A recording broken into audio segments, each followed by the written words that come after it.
बलियापुर। धनबाद एक देश एक चुनाव की अवधारणा पर लोगों की राय लेने और जागरूकता फैलाने के उद्देश्य से रविवार को बलियापुर के पर्जन्य बीएड कॉलेज पहाड़पुर में संगोष्ठी का आयोजन किया गया है। यह आयोजन स्वावलंबी स्वरोजगार सोसाइटी के बैनर तले किया गया। कार्यक्रम में मुख्य अतिथि के रूप में भाजपा ग्रामीण जिलाध्यक्ष घनश्याम ग्रोवर, जिला परिषद चेयरमैन शारदा सिंह, पर्जन्य बीएड कॉलेज के प्राचार्य डॉक्टर स्मृति नागी, स्वावलंबी स्वरोजगार सोसाइटी के सचिव सुनील मोदक समेत सैकड़ों शामिल हुए। संगोष्ठी का आयोजन संध्या 5:30 बजे शुरुआत की गई और रात्रि 8 बजे समापन किया गया। संगोष्ठी को संबोधित करते हुए पूर्व विधायक पत्नी सह भाजपा नेत्री तारा देवी ने कहा कि देश में चुनावों का चक्र लगातार चलते रहने से निवेश को लेकर अनिश्चितता का माहौल बनता है।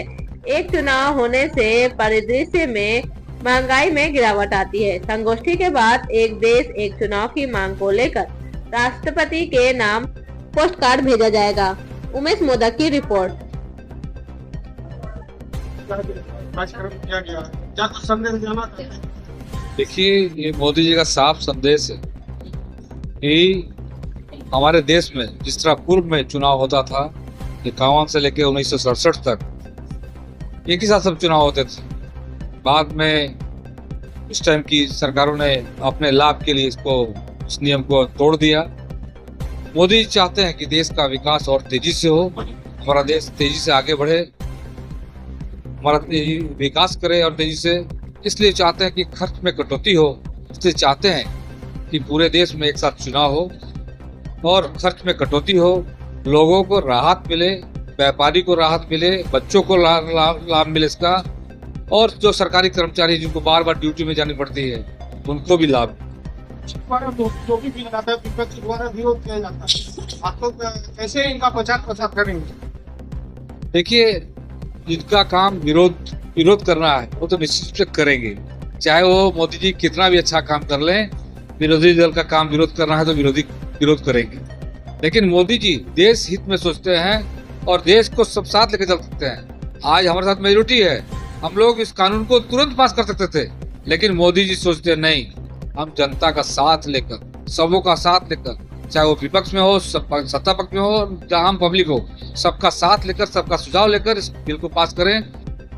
इसी उद्देश्य से ये पूरे देश में संगोष्ठी का आयोजन किया गया है और मैं सभी से अनुरोध करूंगा, हम अपने भाइयों से अनुरोध करूंगा कि आप भी इस मुहिम को सपोर्ट करने के लिए, मोदी जी को सपोर्ट करने के लिए एक पोस्ट कार्ड जरूर राष्ट्रपति के नाम लिखें और इस एक चुनाव एक देश एक चुनाव का जरूर समर्थन करें। बहुत बहुत धन्यवाद।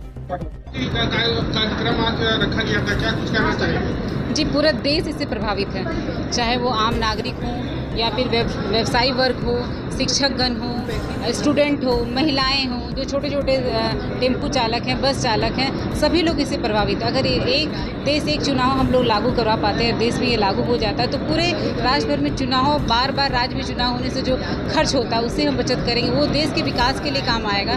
जो यहाँ से रोजगार लोग बाहर देश विदेश खोजने के लिए जा रहे हैं, तो अगर हमारा राशि बचता है तो जरूर उससे नई कॉलेजेस बनेंगी, नई स्कूलें बनेंगी, नए रोजगार का स्रोत आएगा। तो हमें लगता है कि ये होने से हर तरह से राज्य हित के लिए काम होगा और देश हमारा विकसित भारत की ओर जो हम लोग स्वप्न देख रहे हैं वो पूरा होगा। लेकिन मैडम, अगर देखा जाए कोई राज्य में सरकार गिर जाती है, उस समय ये कैसे संभव होगा एक साथ चुनाव कराना? देखिए, वो अलग बात है, वो सब नहीं होता, वो रेयर बात है, वो कभी कभी कहीं होता है, तो उसके लिए फिर दोबारा किया जाएगा, तो उसमें तो फर्क नहीं। देखिए, अभी होता है कि हर राज्य में अलग अलग समय चुनाव होता है, जो हमारे जो चुन के जाते हैं हमारे माननीय सांसद या विधायकगण, उनको जो इफेक्ट लगाना रहता है देश को, अपने क्षेत्र को विकसित करने के लिए, नई योजनाओं को लाने के लिए, वो कहीं ना कहीं हर समय किसी न किसी राज्य में चुनाव हो रहता है, वो वहाँ व्यस्त हो जाते हैं, तो कहीं ना कहीं जो इफर्ट जो आना चाहिए वो नहीं आता है। तो अगर एक साथ चुनाव होगा तो वो फिर